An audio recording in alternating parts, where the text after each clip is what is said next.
First week is now in the books for the new league stage, and some teams are making it readily apparent that they will likely proceed no further. England made it through unbeaten, if only just, and with City being the worst performers. And, Bayern Munich dropped 9 goals in their match. Obviously. It's all covered today on Coffee with a Kick. Hello and welcome back to Coffee with a Kick, our first Champions League review episode. We're going to go through this with the utmost care a rapid-fire recap can provide. So I say we just jump right into it with our Tuesday results here, Keegan. 6 matches. Apparently, next match day, it's back to 2 days. And we're going to have, 9 matches each day. So, geez Louise, really got a lot to watch out for. But for this, we're at 6. Of the early results, Juve went in, beat PSV handily, 3-1.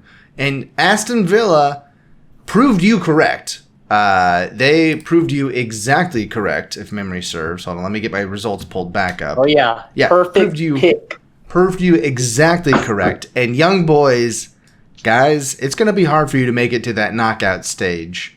I'm not confident in that at all. No. Yeah, it was a good first half match. Aston Villa ultimately the better team, and my other perfect pick, Real Madrid beating Stuttgart 3-1.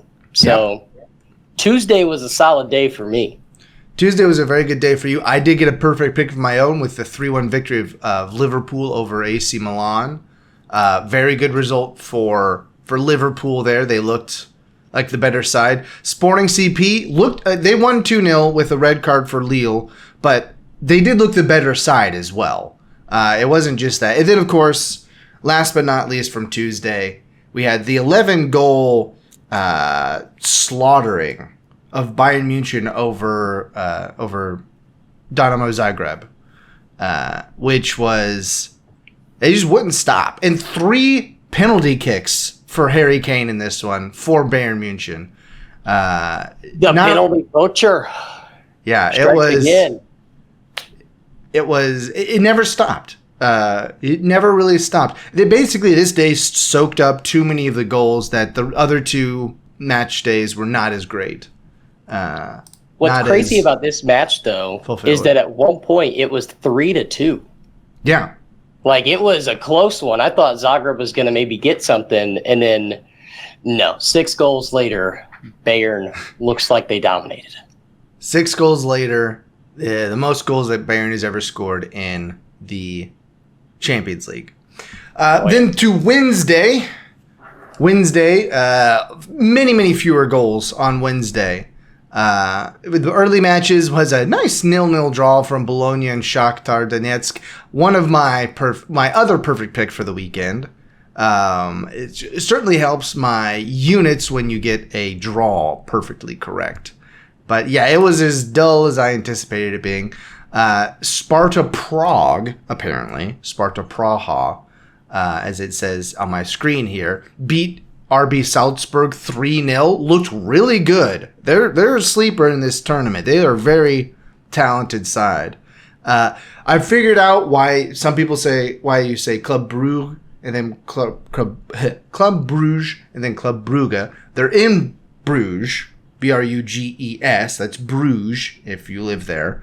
And Brugge is the club name. They still use it interchangeably during the broadcast, which is frustrating. And they do say Celtic. You led me wrong in the last episode. They do say Celtic. It's not Celtic. They say Celtic for Celtic eating Bratislava there. Just because the announcers say it doesn't mean it's true. Okay. Well, I basically you can say them however you want. Is the bottom line that I'm taking out of this?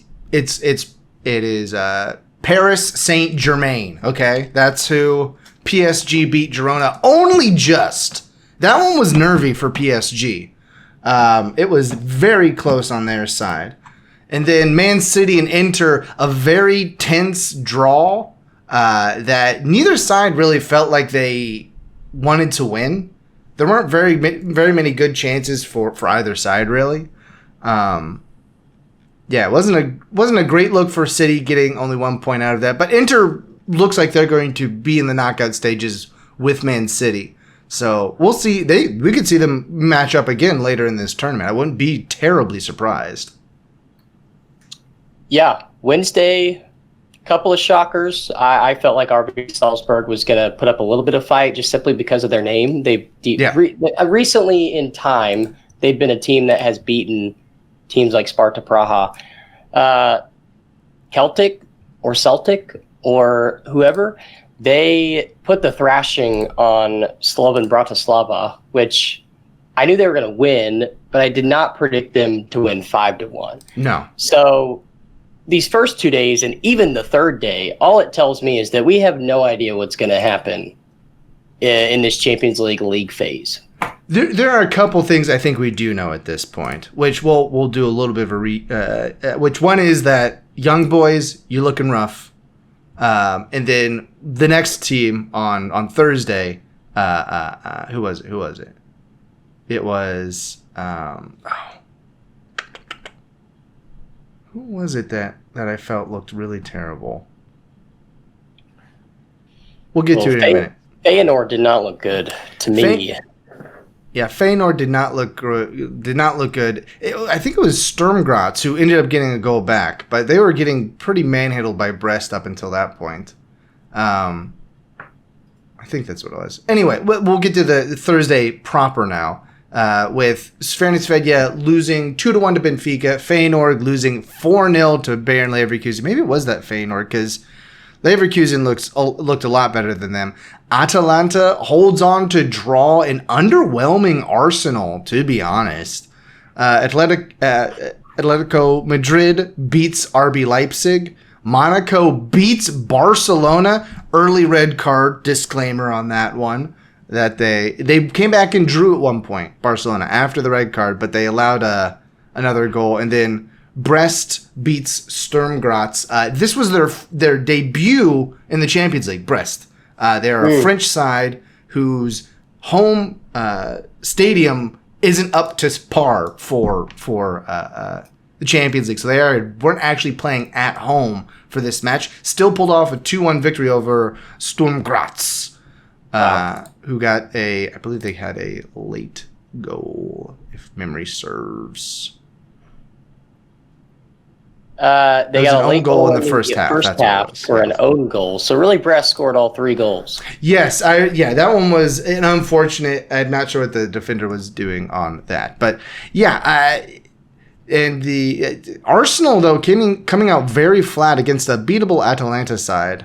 Not a good look for them.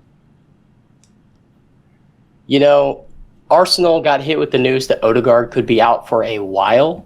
Yes. And I think this match, you really saw how much of the strings he was pulling in the midfield, because they lacked a lot of creativity. Yeah. It was like when there needed to be that last pass or that one pass to open everything up, they just couldn't quite seem to find it.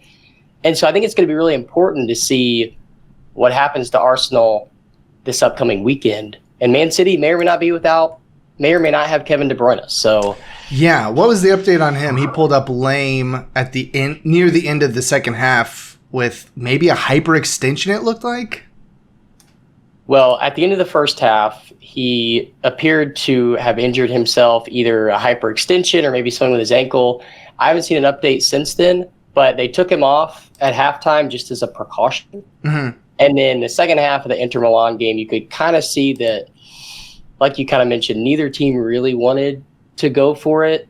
And I don't know, now there's talks from Rodri that players may strike over the amount of fixtures, because if Man City goes all the way in every competition, which they have a chance to do so, it'll be 75 plus games. Sheesh. Which is a lot. That is a lot. I almost forgot to talk about, because I remembered now, one of the PSG, we mentioned, almost lost to Girona. They should have, to be honest. Well, not lost, at least draw, because Girona's goalkeeper, who had a fantastic game up until that point, made one of the most disastrous goalkeeper mistakes that you'll see, literally letting the ball just trickle between his legs as he was kneeling to the ground. He was. It's almost incomprehensible how it had occurred. You know where their goalkeeper learned how to be a goalkeeper, right? Where did he learn? Enlighten me. Tottenham. Oh, Tottenham. So it was only a matter of time before he was going to do something that cost him some points. But yeah, that is the results here. In total, for the picks, favorites actually did the best numerically. If you just picked your favorites, you went 14-4. With how we do the units, I ended up doing better because of my 2 perfect picks. So I had 22.6 units on this versus the 20.55 for the favorites, which means if you bet $10, you got 22 back or 20 back, and you managed to stay in the green with 8.12. Yeah, I mean, like we talked about off air, Tuesday I was 4-2, 2 perfect picks. I was looking just golden, and then after that it just went downhill. And on Thursday, there were a lot of matches going your way for quite a while, and then at the end there were some late goals that messed things up. Yeah. So unfortunate for you, but there's always not next week, but 2 weeks from now when we're back on the Champions League. This week, we will have one more episode coming out shortly, which will be our predictions for Matchday 5. So make sure that you tune in for that. I guess, you know what we don't ever do is say that, like, you could, we do this as a podcast, an audio podcast. So you could do that on any of the podcast platforms, as far as I'm aware. Anything that you like. If you don't see it on your favorite podcast platform, leave a comment and you could put it in there. We also have a Substack that we'll be utilizing more, just coffeewithakick.substack.com. So, take a look at that, see if you're interested in what we're doing here. Boy, I haven't out of practice with this sort of pitch. But until we come back next episode, why don't you go ahead and this part I should be much better practiced in.